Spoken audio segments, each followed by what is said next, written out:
It seems that we have 2 or 3 years ahead of us of good, solid growth. Beyond that, it's hard to say right now, but we at least have 2 or 3 years. In those years, it will be more of an emphasis on asset management, making the most of what you have and making more out of what you have. Making more meaning repurposing, rehabbing, renovating, restructuring, all the R's. And the money won't be made on cap rate compression. It will be made on how well you are managing your asset and how much you make it work for you. So instead of location, location, location, it will be renovation, renovation, renovation, and innovation, innovation, innovation. So I think more the innovation through renovation and repurposing is what we'll see.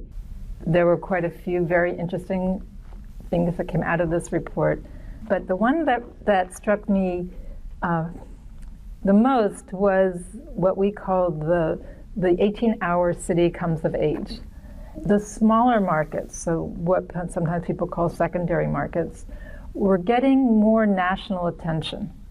And so we named them 18-hour because in a 24-hour city, the few major coastal cities, New York being the poster child, is that there are enough people in this market so you can get some esoteric cosmetic product at 3 o'clock in the morning anytime you want. There's not that depth of market in smaller cities, in smaller metro areas, so we coined the term 18-hour. Raleigh-Durham was in the top 10 this year. Charlotte's in the top 10. Other cities moved up in their ranking. What's happening here?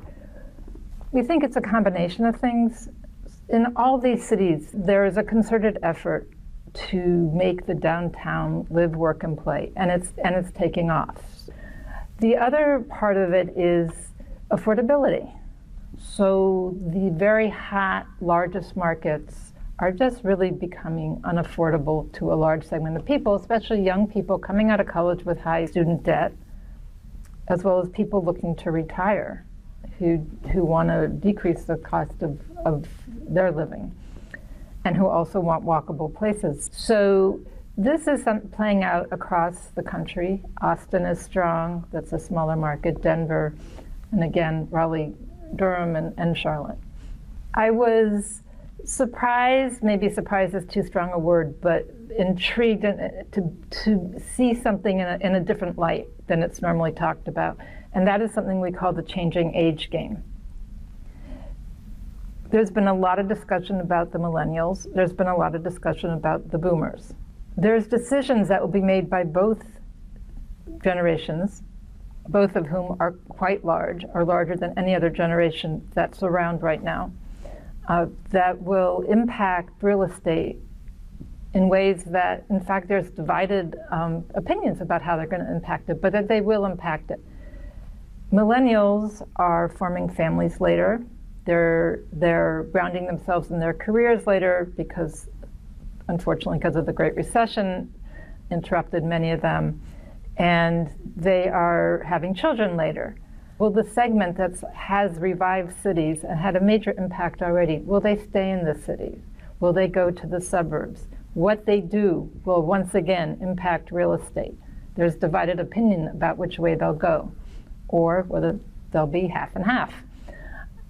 The boomers, they were also impacted by the recession, so some of them are working longer, not retiring, although their peak now is just approaching the retirement age.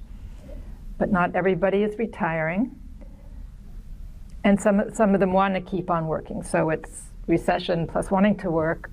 People are staying fit longer, but they are also attracted to these walkable places.